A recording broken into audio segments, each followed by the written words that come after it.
mas em Deuteronômio, na repetição, quando Moisés repete a lei ao povo, no livro do Deuteronômio, capítulo 5,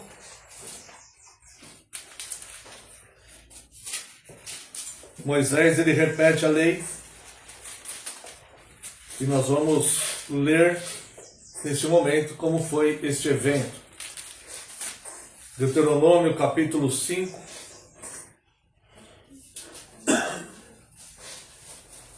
Leremos a partir do verso 6. Eu sou o Senhor teu Deus, que te tirei do Egito, da casa da servidão. Não terás outros deuses diante de mim. Não farás para ti imagem de escultura, nem semelhança alguma do que há em cima no céu, nem embaixo na terra, nem nas águas debaixo da terra. Não as adorarás, nem lhes darás culto, porque eu, o Senhor teu Deus, sou Deus zeloso, que visito a iniquidade dos pais nos filhos, até a terceira e quarta geração daqueles que me aborrecem. E faço misericórdia até 1000 gerações daqueles que me amam e guardam os meus mandamentos. Não tomarás o nome do Senhor teu Deus em vão, porque o Senhor não terá por inocente o que tomar o seu nome em vão. Guarda o dia de sábado para o santificar, como te ordenou o Senhor teu Deus. 6 dias trabalharás e farás toda a tua obra. Mas o 7º dia é o sábado do Senhor teu Deus. Não farás nenhum trabalho, nem tu, nem o teu filho, nem a tua filha, nem o teu servo, nem a tua serva, nem o teu boi, nem o teu jumento, nem animal algum teu, nem o estrangeiro das tuas portas para dentro, porque o teu servo e a tua serva, para que o teu servo e a tua serva descansem como tu. Porque te lembrarás que foste servo na terra do Egito, e que o Senhor teu Deus te tirou dali, com mão poderosa e braço estendido, pelo que o Senhor teu Deus te ordenou que guardasses o dia de sábado. Honra teu pai e tua mãe, como o Senhor teu Deus te ordenou, para que se prolonguem os teus dias e para que te vá bem na terra que o Senhor teu Deus te dá. Não matarás, não adulterarás, não furtarás, não dirás falso testemunho contra o teu próximo. Não cobiçarás a mulher do teu próximo, não desejarás a casa do teu próximo, nem o seu campo, nem o seu servo, nem a sua serva, nem o seu boi, nem o seu jumento, nem coisa alguma que pertença ao teu próximo. Bem, nós acabamos de ler os 10 mandamentos que explicam a moral de Deus e definem o que de fato é pecado e o que não é pecado. Como sabemos, já todas as vezes que mencionamos os 10 mandamentos, nós dizemos que eles não nos justificam. Quem nos justifica é Cristo. Nós precisamos de Cristo. No entanto, seria totalmente incoerente pleitear uma vida cristã sonegando os 10 mandamentos, que é onde Deus define o que é pecado e o que não é, o que agrada a Deus e o que não agrada. Os 10 mandamentos definem o que é pecado, e o Novo Testamento, que ratifica os 10 mandamentos, nos dizem que o pecado é a transgressão dessa lei. Então o pecado é a transgressão da lei, ou seja, fazer aquilo que Deus em mandamentos nos ordenou e nós negamos em fazê-lo. No entanto, sabemos que isto é difícil de cumprirmos 100%. No entanto, o exercício da fé cristã é ter sempre o coração voltado para lembrarmos desses mandamentos e tentarmos cumpri-los, evitando assim de cometermos os pecados que desagradam a Deus. Nesse momento que nós vamos fazer uma oração de confissão em poucos minutos, eu quero mencionar o primeiro mandamento. O primeiro mandamento diz: não terás outros deuses diante de mim. Os romanistas, a igreja romana, ela unificou o primeiro e o segundo mandamento, mas na verdade os 2 mandamentos são distintos, o primeiro e o segundo mandamento. O primeiro mandamento é: não terás outros deuses diante de mim. E o segundo mandamento é: não farás para ti imagem de escultura, nem semelhança alguma do que há no céu, nem embaixo da terra, nem nas águas debaixo da terra. O primeiro mandamento, embora esteja ligado não só ao segundo mandamento, mas como aos outros 9 mandamentos também, ele está mais ligado ao primeiro mandamento do que ao prólogo dos 10 mandamentos, do que propriamente ao segundo mandamento. O prólogo do primeiro mandamento, o prólogo dos 10 mandamentos é: eu sou o Senhor teu Deus que te tirei da casa da servidão. Porque nós podemos entender que o primeiro mandamento, embora esteja obviamente ligado a todos os outros 9, né? É um contexto junto, nós não podemos tirar 1 ou 2 mandamentos daqui, né? É um contexto inteiro, da forma que está. Mas por que podemos dizer que, ao contrário do que fizeram os romanistas, o primeiro mandamento ele está mais ligado ao prólogo, né, do que propriamente ao segundo mandamento? Porque o primeiro mandamento, ele não é somente uma condenação à idolatria, como o segundo mandamento.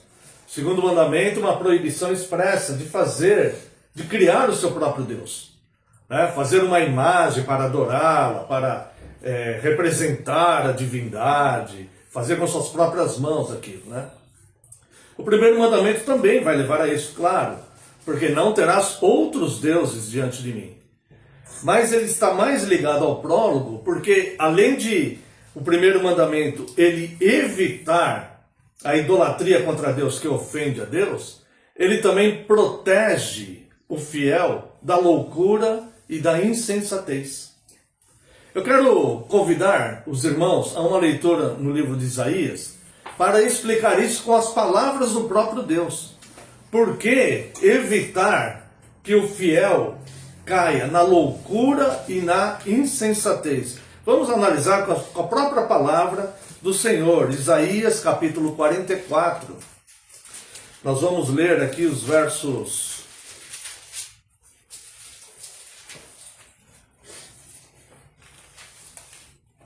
Deixa eu ver aqui onde eu vou começar a ler. A partir do verso 12. Isaías 44, a partir do verso 12. Veja como Deus descreve o idólatra, a questão da idolatria, né? Ter um outro Deus diante de um Deus verdadeiro. Só existe um Deus verdadeiro.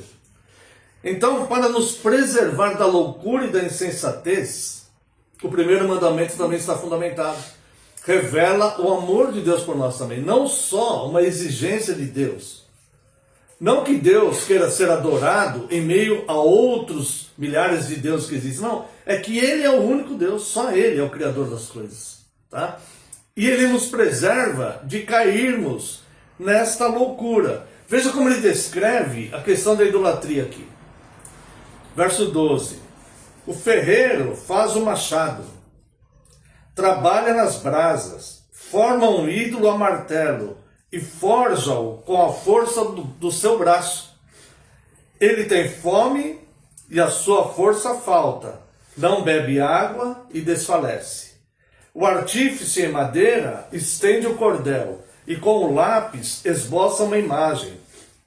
Alisa com plana, marca com o compasso e faz a semelhança e beleza de um homem que possa morar numa casa. Um homem corta para si cedros, toma um cipreste ou um carvalho, fazendo escolha entre as árvores do bosque. Planta um pinheiro e a chuva o faz crescer. Tais árvores servem ao homem para queimar, com parte de sua madeira se aquenta e coze o pão. E também faz um Deus, se prostra diante dele, esculpe uma imagem e se ajoelha diante dela. Metade queima no fogo e com ela coze a carne para comer. Assa e farta-se. Também se aquenta e diz: já me aquento, contemplo a luz. Então do resto faz um Deus, uma imagem de escultura, ajoelha-se diante dela, prostra-se e lhe dirige a sua oração dizendo: livra-me porque tu és o meu Deus. Nada sabem, nem entendem, porque se lhe grudaram os olhos para que não vejam, e o seu coração já não pode entender. Nenhum deles cai em si, já não há conhecimento nem compreensão para dizer: metade queimei e cozi o pão sobre as brasas, assei sobre elas carne e comi, e faria eu do resto uma abominação? Ajoelhar-me-ia eu diante de um pedaço de árvore? Tal como se apacenta de cinza, o seu coração enganado o iludiu, de maneira que não pode livrar a sua alma nem dizer: não é mentira aquilo em quem confio? Então veja como esta loucura e essa insensatez, para nós parece ser algo bastante óbvio. Mas as pessoas ficam cegas a este ponto.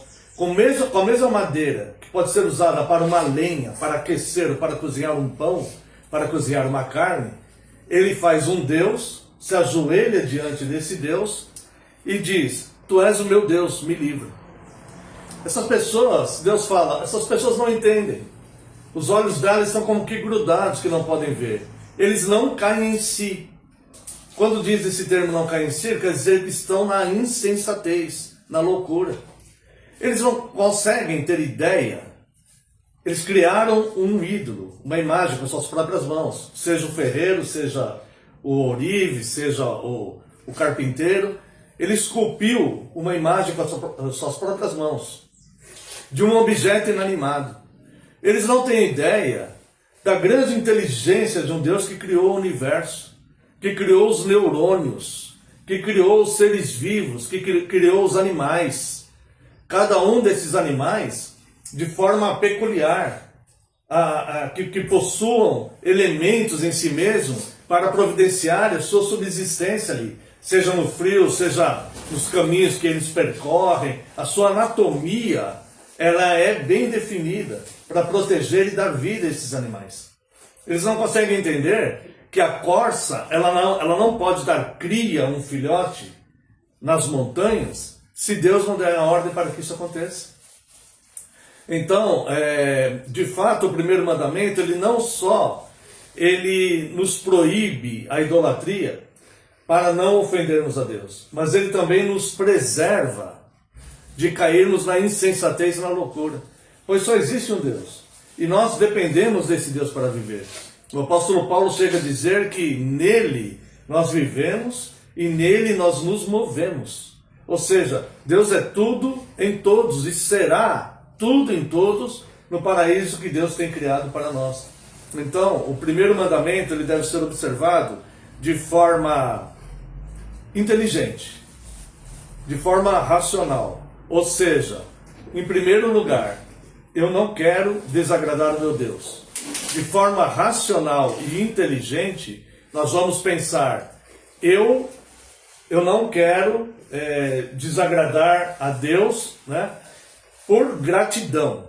E em segundo lugar, de forma racional, entender: Deus tem razão. A idolatria realmente é algo insensato e louco, porque não faz sentido nenhum. Pegar um pedaço de árvore, uma parte dela cozinhar o pão e a carne, nos aquecer e o que sobrar fazer um Deus, ajoelhar diante dele e dizer: tu és meu Deus, livra-me. O que um pedaço de madeira ou de gesso pode nos livrar, né? E o segundo mandamento depois vem dizer para não fazermos essas imagens e não representarmos essas imagens, porque Deus é muito superior a elas. Não há nada que possa representar Deus, muito menos um objeto inanimado. Fazer um objeto inanimado, mesmo que represente alguma criatura, essas coisas não podem se assemelhar a Deus, pois a inteligência e o poder de Deus, a santidade de Deus, excede e muito a imaginação humana. Então, que nós possamos nos preservar de não ferir, né? De não quebrar esse primeiro mandamento nunca, colocando nada à semelhança de Deus nas nossas vidas, no nosso coração. Há somente um Deus, e a Ele servimos. E todos nós somos iguais, né? E devemos obediência a esse mesmo Deus. Dito isso, quero